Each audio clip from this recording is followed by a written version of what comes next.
with just a brief introduction of Christian Collins, who's going to introduce Osama Alomar, our speaker. Christian is a librarian here. Many of you will know him. You'll recognize his shining face from the front desk. He's the first person you see when you come into the Athenaeum. A little brief thank you to Bryn Hoffman, former librarian here. Bryn Hoffman met Christian when he came here with his family to tour the Athenaeum and maybe check this out as a potential employer, I don't know. But Bryn Hoffman met Christian and said to me, and Bryn was leaving, and we were looking for her replacement, and she said, you should interview him. You should definitely talk to Christian. We did, and we are very proud to have Christian here.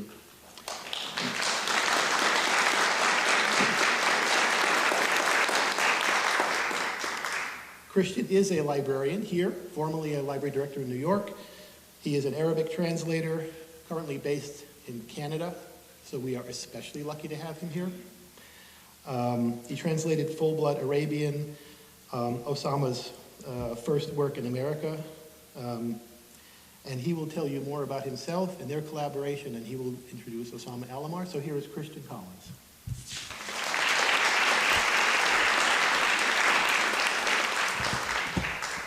Thank you, everyone. It's great to be here. It's really an honor. I mean, it's always an honor for me when I get to introduce my friend and colleague, Osama Alomar. It's especially so tonight, being here in this amazing institution where I'm lucky enough to work, and in a town that, although I only call it home certain nights of the week, I have a lot of love for.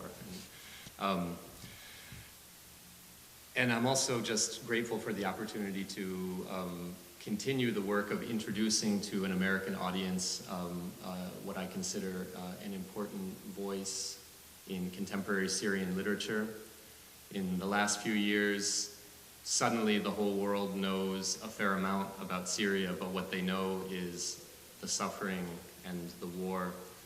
And there's so much more to that culture, and it deserves to be known better. Bringing writers like Osama to St. Johnsbury is part of that process, and I'm thrilled that actually Osama's visit here is kicking off a program series that we're going to be doing at the Athenaeum that's going to run through the summer. St. Johnsbury to Syria, Syria to St. Johnsbury. We'll have a number of events featuring Syrian arts and culture. We have a great show of visual art that's going to be in the space right behind me from August 1st until October 1st. Stay tuned for more about that.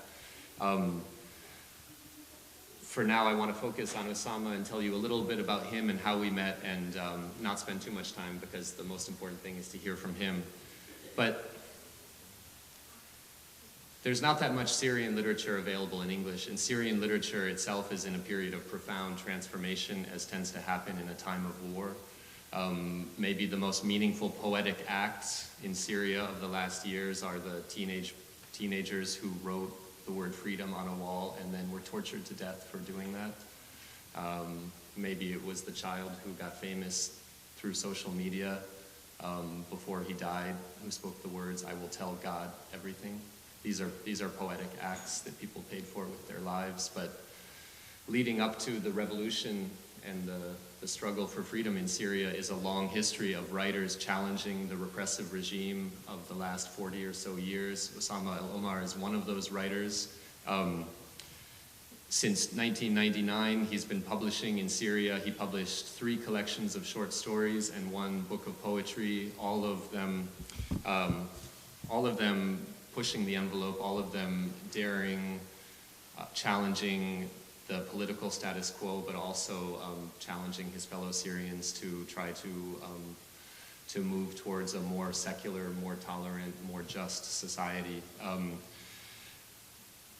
His form of choice is the very short story, which we might compare to flash fiction, something that's maybe a little bit better known here, but it needs an introduction of its own because it has a very different place in the Arab world than it does in the US. I think flash fiction can be seen as an experimental art form in the US.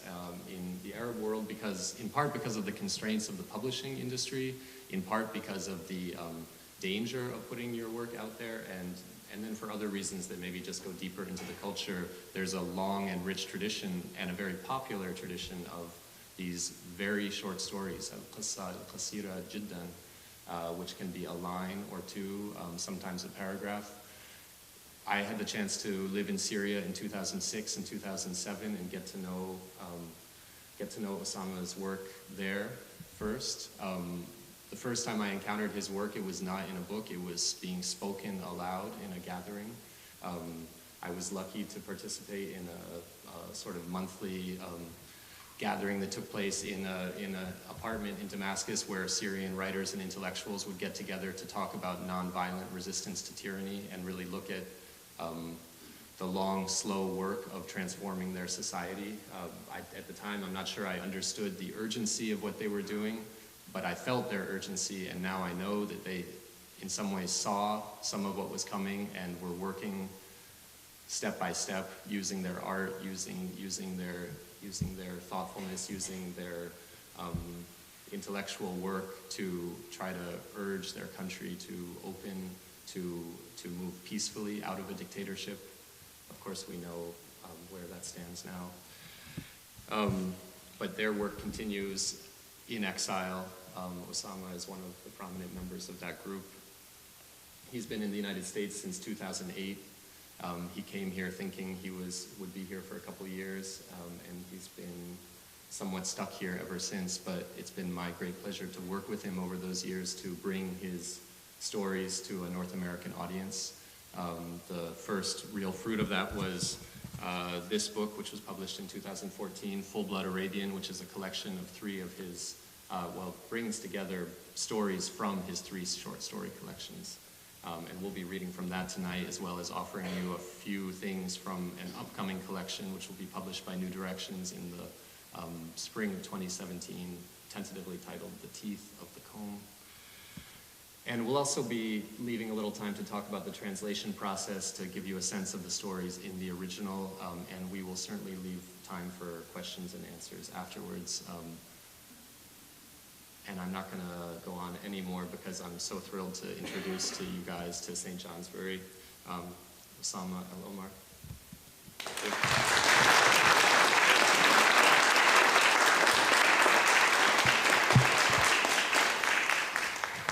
Thank you, Christian. Thank you, everybody. I'm so happy to see you here tonight. Thank you.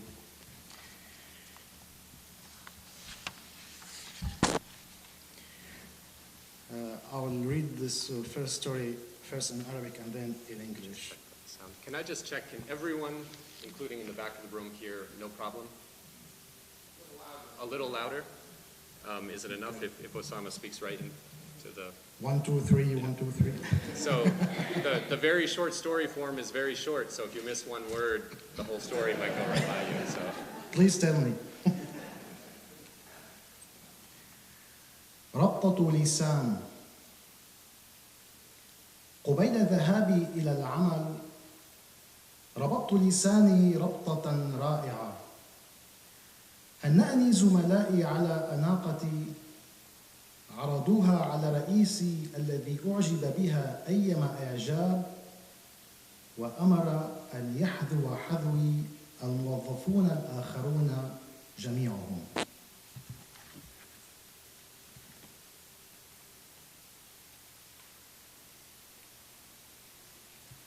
Tongue tie.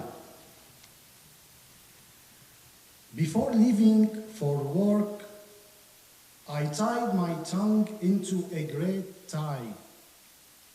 My colleagues congratulated me on my elegance. They praised me to our boss, who expressed admiration and ordered all employees to follow my example.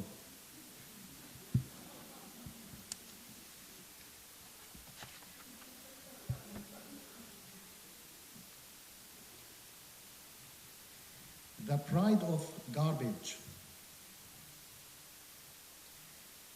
When the owner of the house picked up the bag of garbage and headed out to the street to throw it in the dumpster, the bag was overwhelmed with the fear that she would be put side by side with her companions. But when the man placed her on top of all the others, she became intoxicated with her greatness and looked down at them with disdain.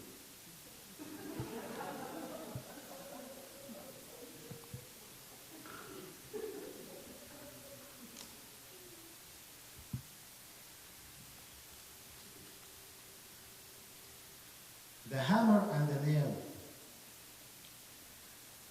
As the carpenter brought the hammer close to the head of the nail to drive it into a wooden plank, the hammer asked the nail in an exceedingly polite voice, "Would you allow me, dear friend, to pat your head in admiration for the clever mind it holds?"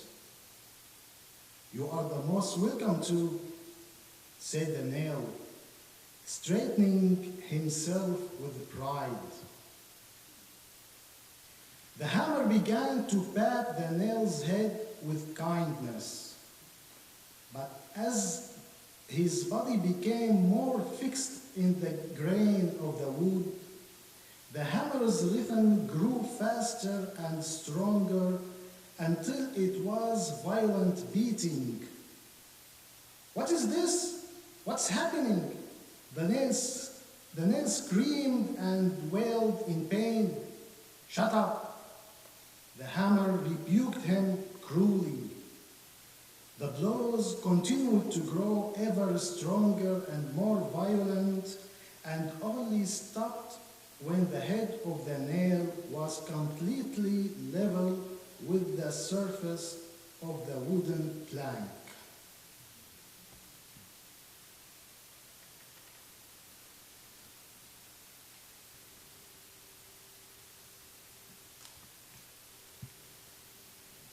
When tongues were cut off,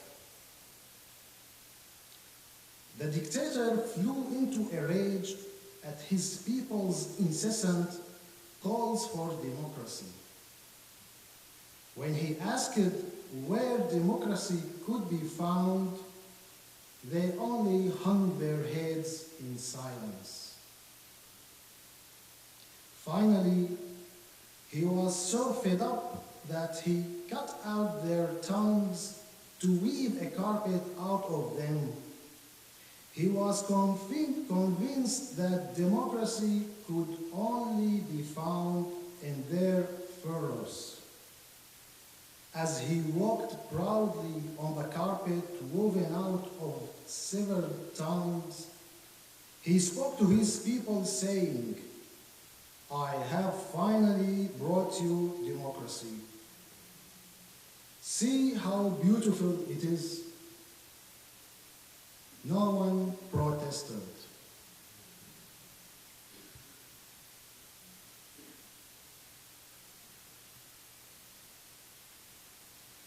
Historic missile. Launched from the depths of history, a missile of unknown origin exploded in the present. The enormous explosion resulted in terrible loss of life and property. Shrapnel sprayed the recent past and the near future alike, leaving many dead and wounded. In the tornado of terror that spun everyone in its vortex, many thought the flames of World War III had been ignited. People rushed out to buy reserves of food and water, and took refuge in bomb shelters and basements. Scholars and historians immediately began in-depth investigations to discover the deadly historical faults from which this disaster had resulted. and the era in which they originated. Until now, their research has yielded no results. Millions of humans remain in hiding in shelters and basements, awaiting further notice.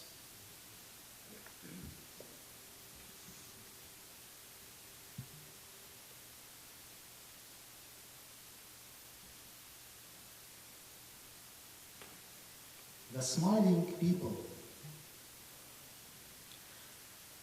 Wadi al-Mandouf was caught looking at the leader's picture with an unsmiling face.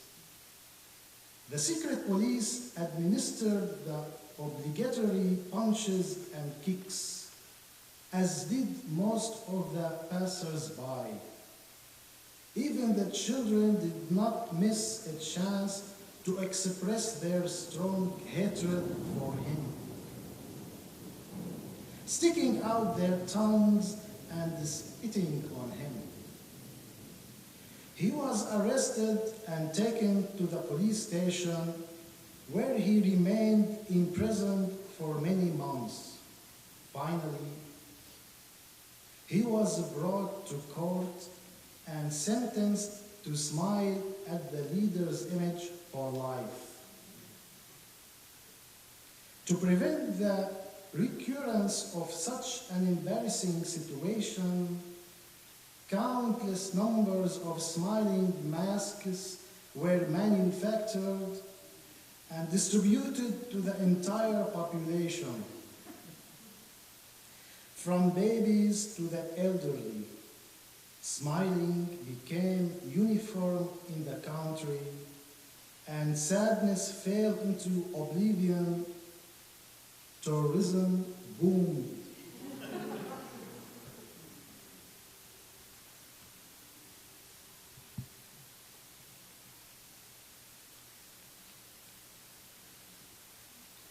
The flag of truce.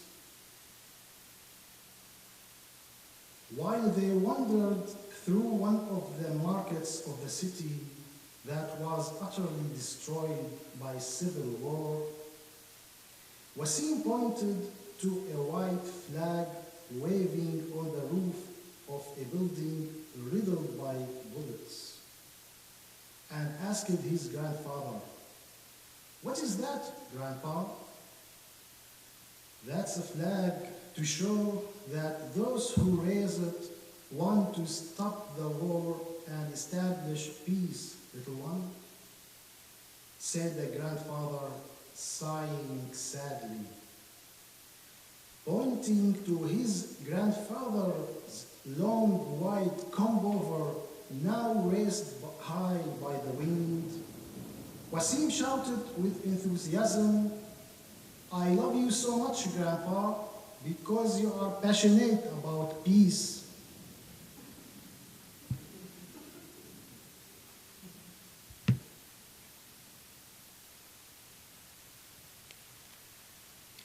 Holes in the sky. Fleeing a bloody war in the back of a truck, speeding away at dawn, a woman heard the voice of a child in torn clothing say to another child, "Look at the sky, it's full of white holes. Where did they come from, I wonder?" "You don't know where they came from?" her friend replied eagerly. "The bullets from the guns made them." When the woman heard this, she cried in burning agony and hugged the two children to her breast.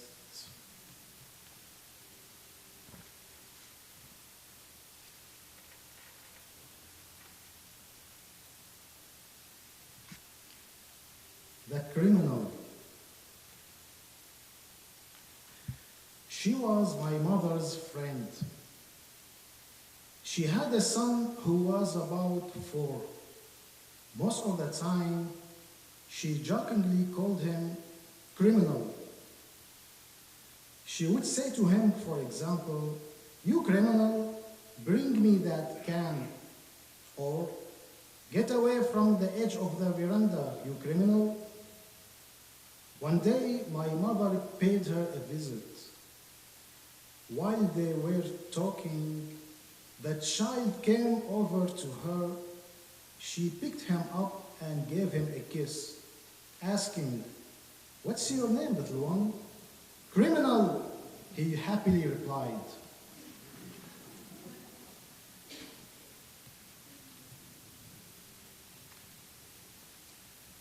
Sexual privation.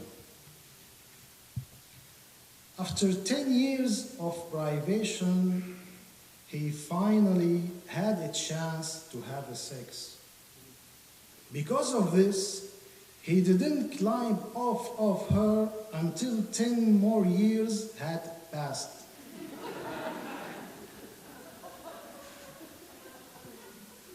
He became a sick.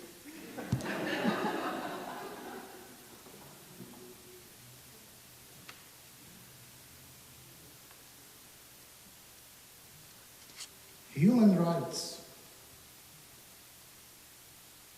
Human rights decided to take a trip around the world. She withdrew all her money from the bank. She bought the biggest suitcases and the most beautiful clothes. She bought the most expensive presents to give to those who welcomed her in the different countries.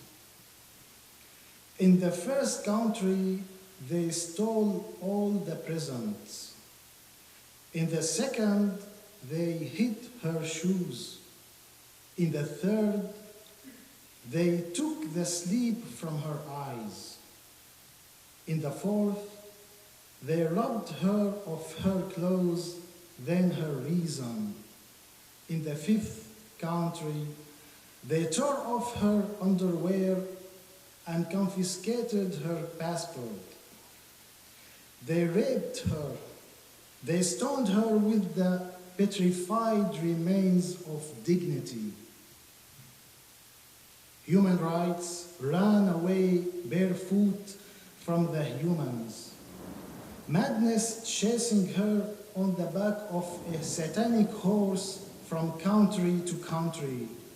She disappeared without a trace until, after months of exhaustive searching, they found her in a distant village. They killed her. They crushed her body and extracted from it an extremely sweet-smelling liquid that they poured into perfume bottles to be purchased by young and old alike. They perfumed themselves with it night and day and grew drunk from its smell, the smell of dignity.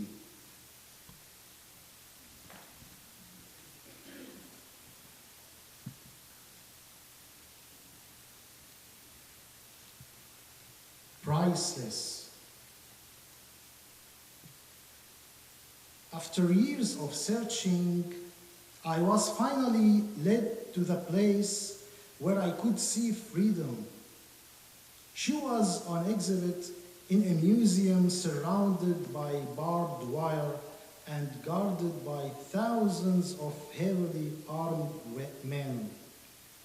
She looked sad and broken.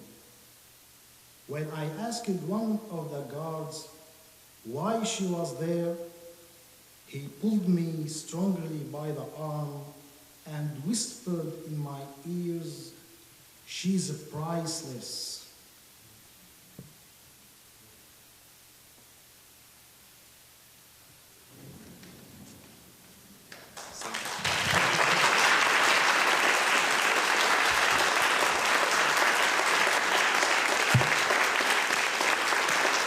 Well, we thought we wanted to vary the program a little bit, and we're going to give you a sense of some of the stories in Arabic coming up. And I'm going to read a couple here in translation. I'm not exactly sure why, because it's so much fun listening to Osama, but Here's one called The Seashell. He walked along the seashore, enjoying his annual vacation, kicking the sand in happiness, meditating on the golden pearls embedded in the creases of the waves far out on the ocean beneath a sun held up by ecstatic joy. His foot struck something hard. He bent down and pulled it easily from the sand. It was a big seashell. He put it to his ear and stood perfectly still, enjoying the enchanting echo of the waves. He felt as if he were diving into the ocean, transported by the music of its astounding creatures. He wished to be part of that stunningly beautiful world. But as for the seashell, she was writhing in pain, listening against her will to the torments and the struggles of the human soul, the wailings of the tortured, the cries of mothers who had lost their children, the tears of orphans, the rivers of blood, the heart of humanity pierced by millions of spears, destruction and ruin everywhere. The seashell would have exploded in the man's ear if he had not just then lifted her high and with a joyful movement thrown her far into the sea. She breathed deeply in relief, feeling incomparably happy. She dove excitedly into the depths, and he returned to his sea. And we're going to keep on, by request, on the oceanic theme. If you want to come back and read the whales.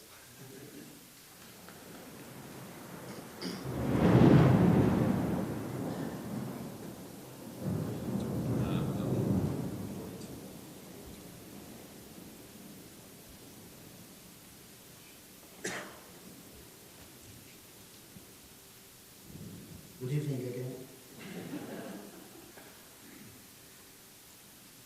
Whale suicide. A group of whales advanced hurriedly toward the shore to die on the sand.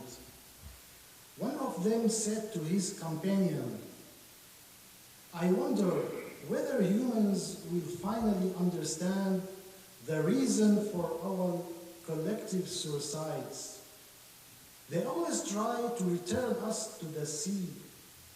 Will they ever understand that we do this because they have polluted our wonderful home?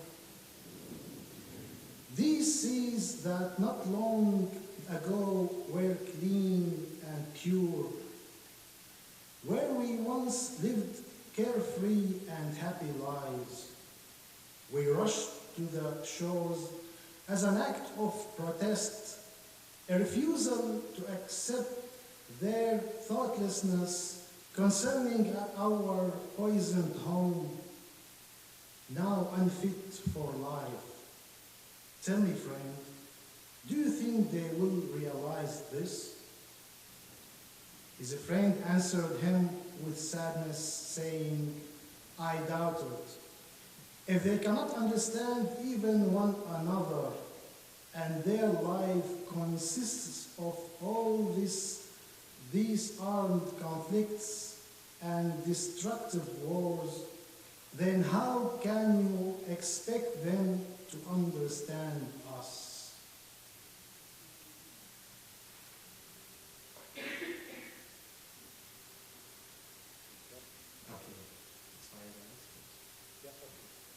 So one more just in English, and then we'll do a little bit of Arabic. This is Expired Eyes. Climbing up the steps to his home one night after working late, he staggered back and forth from exhaustion, carrying paper bags filled with fruits and vegetables. After entering the apartment and putting down the bags, he opened the door to his bedroom and was shocked to see his wife making love with insane ardor to a friend of their son's. She glanced up at him, deliberately flashing him looks of malicious gloating. He rubbed his eyes hard and opened them again, only to see her humbly performing her prayers. He rubbed his eyes again, this time with furious intensity, and opened them to see her dancing completely naked in front of the window that faced the house of their young neighbor. He closed his eyes in horror, rubbing them with two hands like tornadoes. When he opened them again, his wife was there, inviting him to share breakfast in bed, her eyes brimming with love and tenderness. He knew then that the allotted time of his eyes had expired.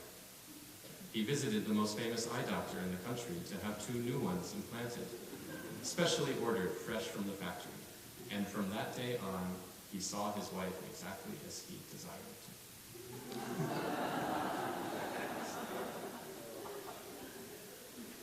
This guy became sick too. All right, dropped. So you want the Arabic text.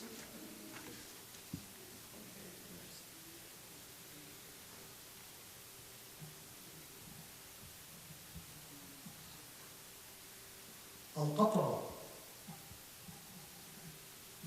نظرت قطرة الدم المتجمدة على الأرض إلى شمس الغروب نظرة ملؤها الحزن وقالت بصوت واهٍ. A drop of dry blood on the ground looked at the setting sun with an expression full of sadness. لماذا ينظر الناس إلى تلك القطرة العملاقة بسعادة وينظرون إلي بخشية مع أننا من جنس واحد؟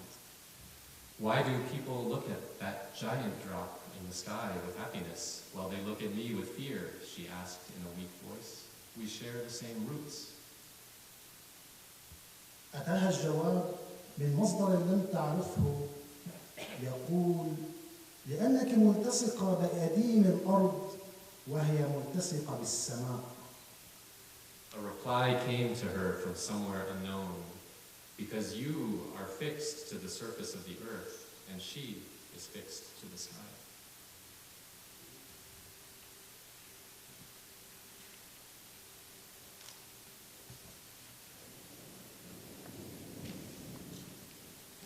الدائرة.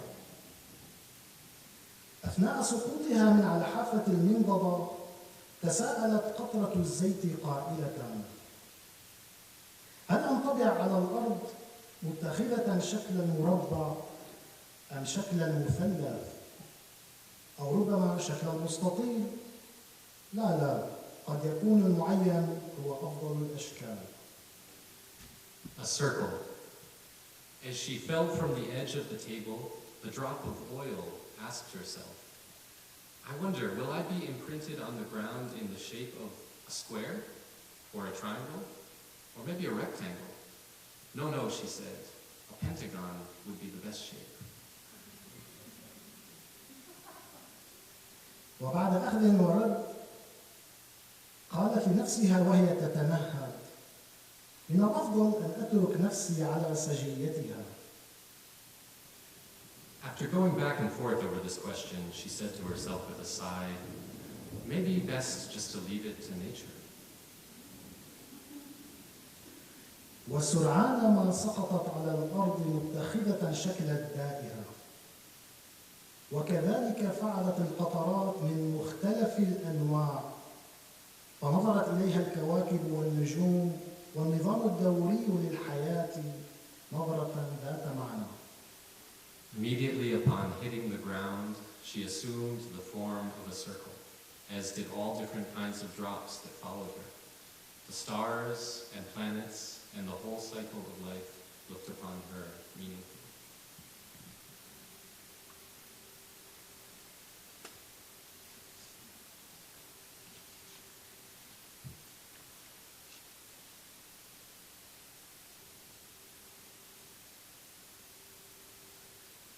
Lost. A star that had just been born said to her mother in a worried voice, I'm afraid I will get lost in this vast universe, Mommy. I want to stick close to you. Stay in your place, sweetie. Her mother said to her with a confidence, there is no need to be afraid of anything. But Mommy, how can that be? Don't you see the terrifying void around us that respects no limits? This universe, darling, is subject to a surpassingly precise and strict system without which it would cease to exist. If that's true, then why do so many humans get lost so easily when the size of the teeny multicolored seed on which they live is negligible compared to the size of the universe? Hearing this, the mother star sighed and said nothing.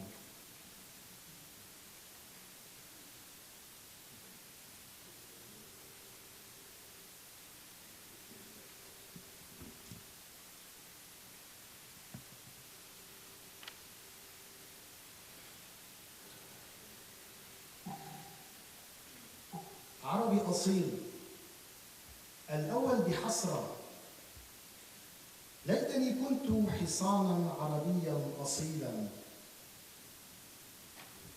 Fullblood Arabian. The first, wistfully, if only I were a full-blood Arabian horse. الثاني باستنكار أتتمنى أن تكون حيوانا وقد أنعم الله عليك بأن خلقك إنسانا ينتمي إلى أمة عريقة وعظيمة تزهو بتاريخها المجيد. The second, disdainfully, would you wish to be an animal when God in his mercy has created you as a human who belongs to a great and ancient nation proud of its glorious history? الأول ألا تعلم يا رجل بأن قيمة الحصان العربي الأصيل في العالم أكبر بما لا يحد من قيمة الإنسان العربي الأصيل؟ The first, man, don't you know that the value of a full-blood Arabian horse in this world is far greater than the value of a full-blood Arabian human?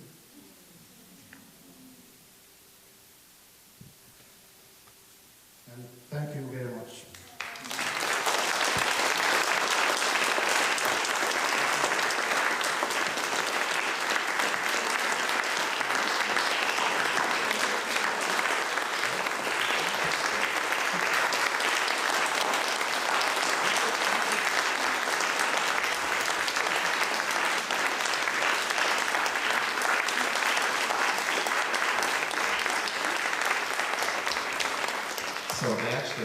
I'm really hoping that Osama will read one more story.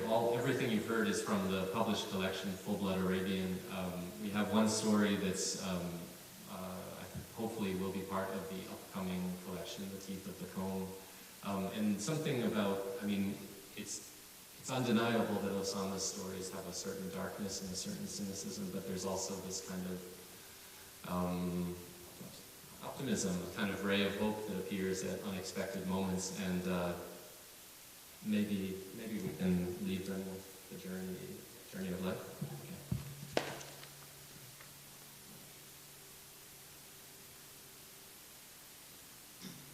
Can I?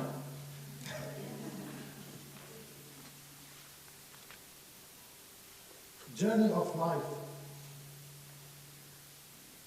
I walked through crowds of people looking for him among the thousands, the millions, prospecting for him, crossing mountains and valleys, seas and plains, walking purposefully in crowded areas, carrying with me maps and dozens of compasses.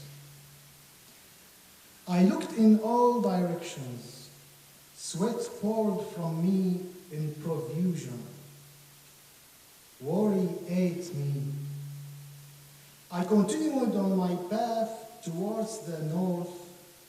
The cold nearly killed me. Oh God, where is he? Where is he? I screamed as loud as I could. Question marks called out to me from everywhere.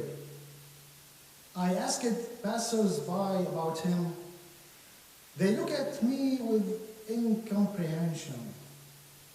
I walked among humans, calling him as loud as I could. Where are you? Where are you, my beloved? I beg you, show me your face. Only indifference and the dull rhythm of life answered me. Little by little, I began to advance in age. I lost most of my weight. My legs became much weaker than before. I bought a cane and continued the journey I had started years before, searching for him. I reached places that ghosts has never reached. I rested in caves made from rock and fear. I was able to escape from wild beasts who nearly made me into their poor meal. I crossed the globe, east and west, north and south. My stumbling steps mixed with my stumbling luck. I fell. With the enthusiasm of youth, my old age raised a flag of victory over my body. My head bled. I lifted it very slowly, fighting the hand of exhaustion that tried to push it down. I looked towards the far horizon. Maybe I would glimpse a trace of him. A swamp of desperation caressed the shores of a glistening lake of hope, trying to swallow it. But with all my strength, I stretched my feeble hands into my past and snatched what I could from the strength of my youth. I stood on my shaking legs and continued my journey, searching for humanity until the last moment. Thank you.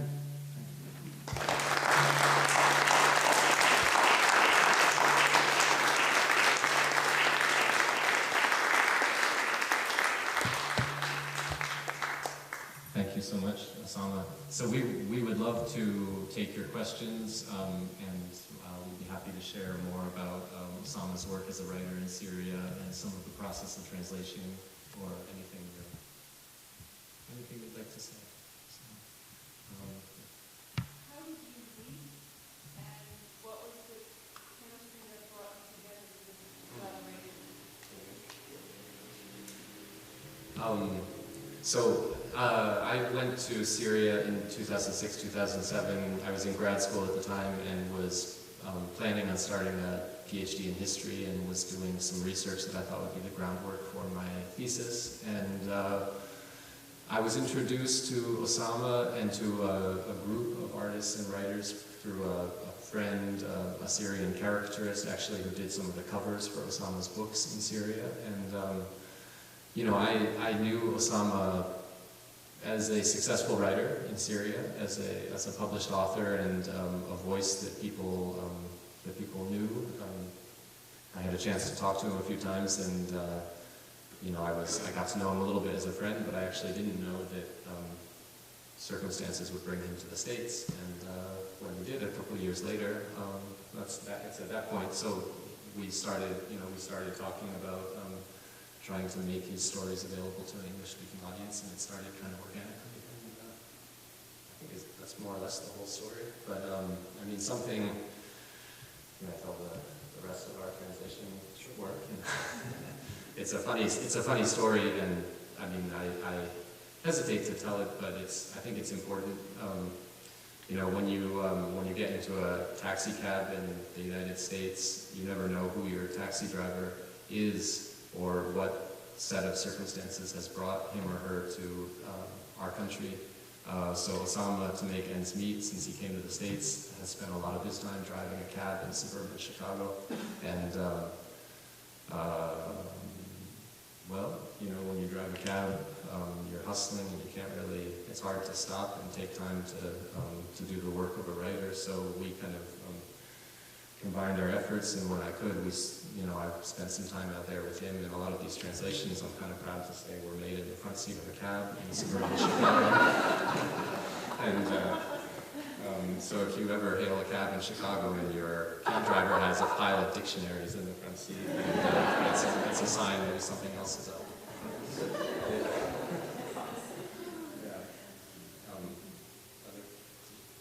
What does your last name mean?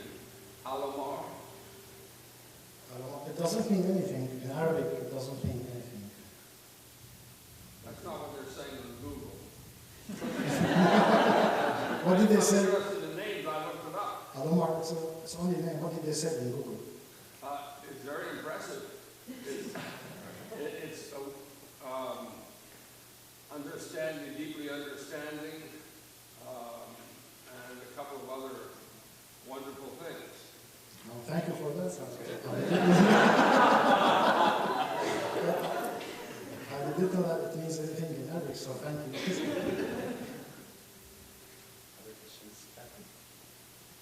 Can each of you talk a little bit about these works, what Arabic makes possible, what it brings out in the works, and English, and some of the movement back and forth between the two languages and meanings?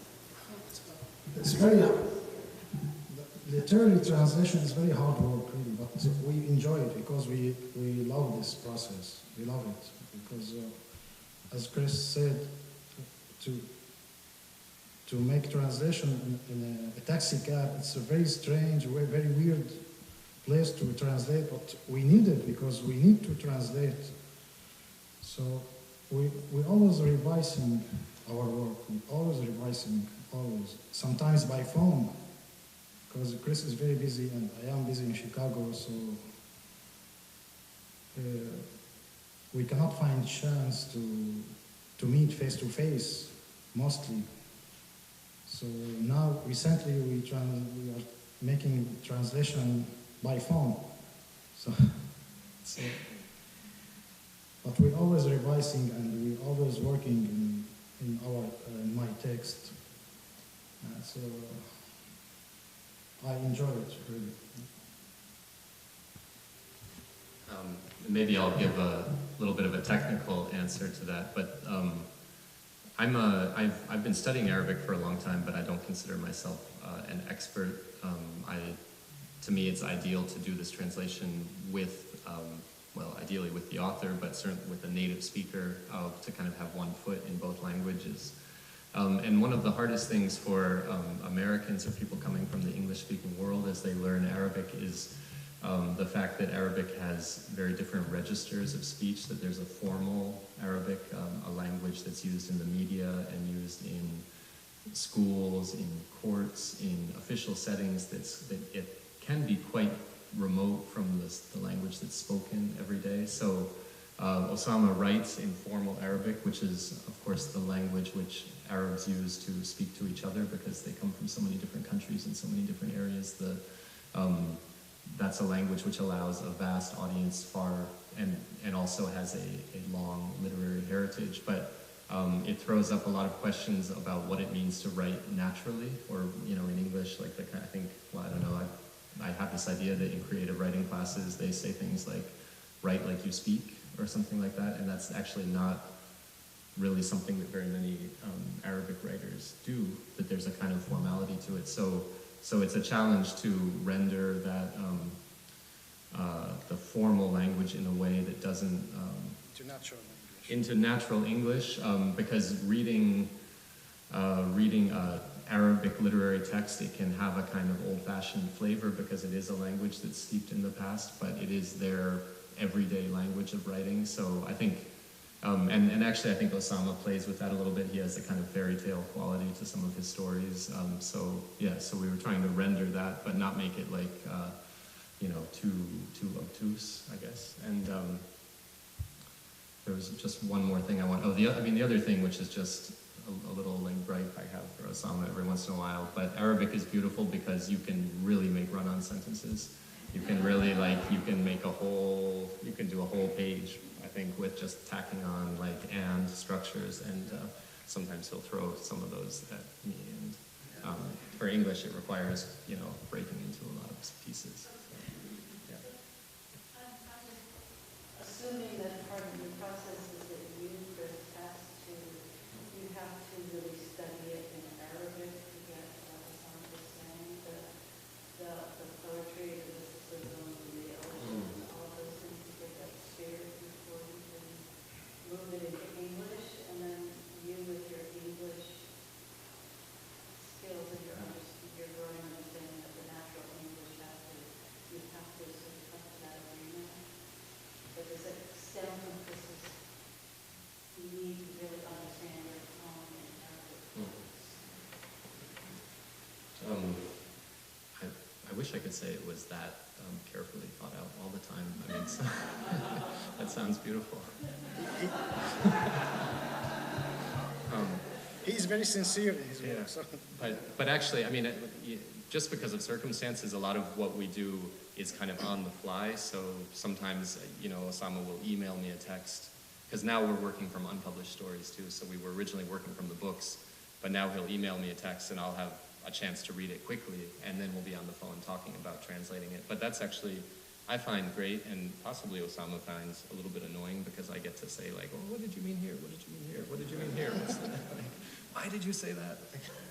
But actually that's, yeah. But that, I mean, I gotta say, since I was a reader of Osama's work before I knew that I would be his translator, it's kind of like if you're a serious reader, it's a little bit of a dream come true to be able to sit with the author for hours and ask them line by line questions about their work. So, it's a lot of fun. How was your work accepted in Syria? Actually, I was lucky. I was very lucky because, we have very brutal regime. So most of I published 3 of my 4 books in Lebanon. It's very easy there's no any kind of censorship in Lebanon. Only one of my books I published in Syria before my coming to the States. It was to me like adventure. So I was very lucky.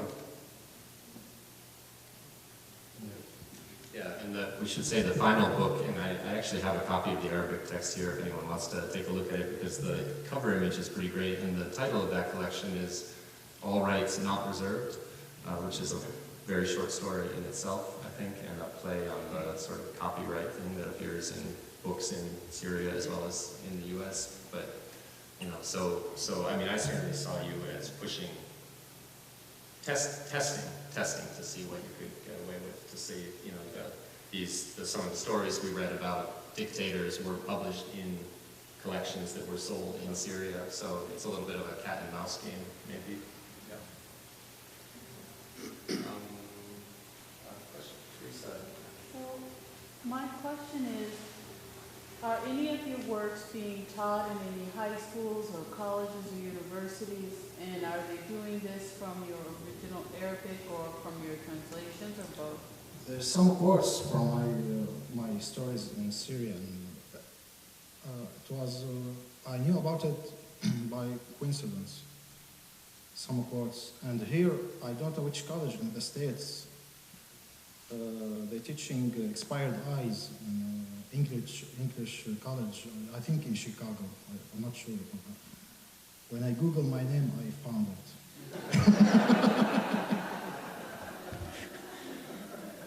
And on a more local note, we will be speaking tomorrow morning to a creative writing class at Montpelier High School, which very graciously invited us to spend some time with the students who we're told were assigned to read more than 20 of them, so we'll see if they did their homework.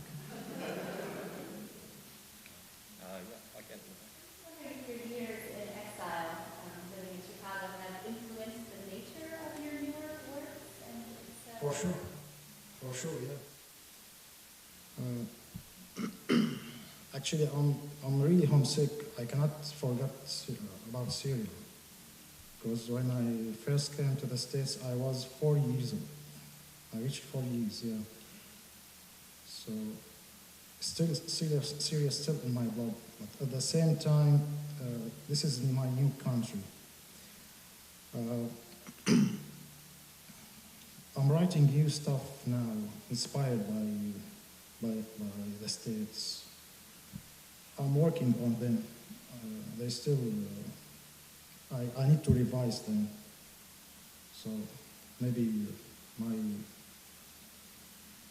third book in English. It will be my third book in English. You mentioned was fairy tale connected to the genres. What came to mind for me was the genre, perhaps the oldest literary genre that we know, namely that of being West called Aesop's fables, which by no means are exclusive to the West, but exist in India, for example. And I was wondering to what extent you're aware of this body of text and to what extent you put yourself consciously in the tradition. Actually, this one was by coincidence. But then I first read Aesop when I was 17 or 18. He influenced me a lot with La Fontaine, the French poet. I like anthropomorphism a lot. I love animals, all kinds of animals. Maybe not dogs, really. All kinds of animals, not dogs. So Aesop influenced me a lot. And it should be said also that Arabic has a set of tales called Kalila wa Dimna, which comes, I think, from the same root as Aesop. So that's certainly, and those are actually put up often as examples of very short stories from, from almost the oldest examples. It seems like it's always harder to write short than to write long. So I wonder how much of it, do you write long first and then condense it, or are you able to write very succinctly? The idea imposes its length. Sometimes I work on a very, very short story, just like one sentence for more than 1 week or 2 weeks or even 3 weeks. So the idea itself imposes its length.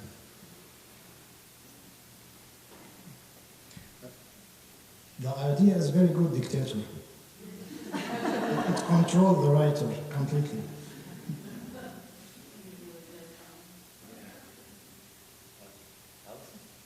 Why did you leave Syria? Very good question. I left Syria because my ambition is to. I was a professional writer in Syria, but I decided to publish my books in the States because I think there's much more horizons for me there. Plus, the dictatorship in Syria.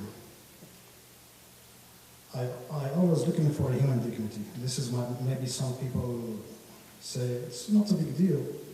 You're living a very good life or a good life, but you cannot see insults in your country everywhere and keep silence. We cannot, for me. We have very brutal regime. That's why this is the one of main reasons which made me decide to leave Syria. I'm looking for really humans, really human dignity anywhere in the whole globe.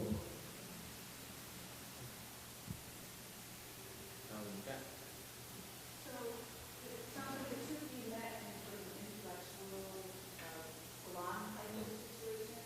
Is there anything left of that in Syria now? I'm sorry, I couldn't hear your question. Is there anything left of Sit Sakhar's group in Damascus? They're scattered everywhere now. They're scattered everywhere, and I'm still in contact with them, with some of them. But most of them disappeared. I don't know where are they now. I'm trying to find them on Facebook. I'm trying to Google them. And I found some of them, but not all of them.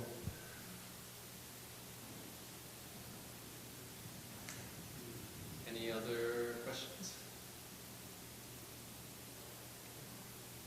Okay, Kathy. This isn't a question, it's just a comment. I'm just struck by how the size of these is like poetry, but I listen in a different way because of the narrative. I'm sort of on the edge of my seat, and it's a really it's very powerful, compelling way to read names. It's very complex. Thank you.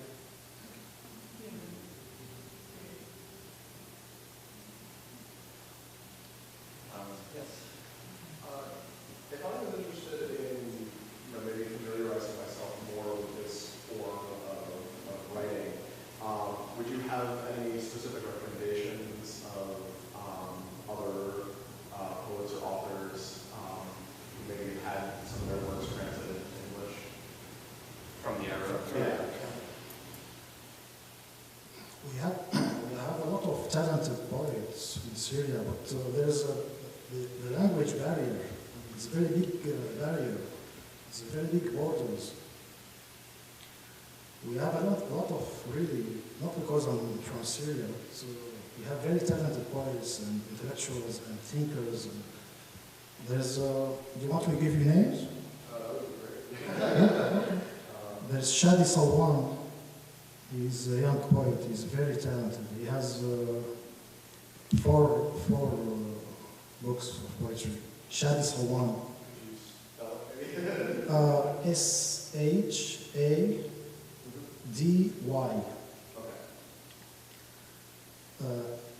S-W-A-N. Yeah. Or some variation on that, a transliteration. Sure. Yeah. Great, thank you. Thank you. And I mean, there definitely are some which, I mean, they appear in anthologies. Zakaria Tamar is a Syrian author who is pretty well translated, but I think and he works somewhat in the very short story genre. Yeah, but not exclusively. They're a little more traditional short stories, and yeah, the issue of translation of works from the Arab world, especially really current stuff, is a big question. Yeah. Any other questions? Yeah, I think this is probably a follow-up to several other questions. As I listen to, I listen to English speaker. As I listen to the translation, first thing that struck me funny, I almost felt guilty. Chocolate was all of that. But then, as more came, I think I realized what was going on. And that was when I used humor as a tool for political protest, if you will. It's a black comedy. Right, when you go on the centuries. So I felt better about chocolate. But it seems like what's funny in one culture, in one language, doesn't translate well, if you will, to another language. I think that'd be a difficult process, as part of the translation process. Chris and I always trying to make it a creative translation. This is the only way to make a successful translation, in my opinion. Yeah, I mean, it certainly comes up. I mean, there are stories that we've chosen not necessarily to put out there because we felt that it would be less interesting or less understood by a English-speaking audience. But I think in the case of Osama's work, there is a kind of universality to it, and that may have to do with the fact that he was looking beyond Syria, from the beginning of his writing career, looking really to reach. Yeah. What other writers in your family, or can you tell us a little bit about your family? My big brother is a poet. He has one published book in Lebanon. He's with me in Chicago now. He's dentist and poet. My dad was a poet, but he didn't publish anything. He was a poet, too. Philosophy teacher and poet. So he didn't publish anything. Any more questions? So we will be selling copies of Fullblood Arabian over there at the table, and you know, we would welcome a chance to talk to everyone or whoever would like to stick around in a less formal way. So I think maybe we can segue into that. But thank you guys so much. You got such a great audience, and it was such a pleasure to be here.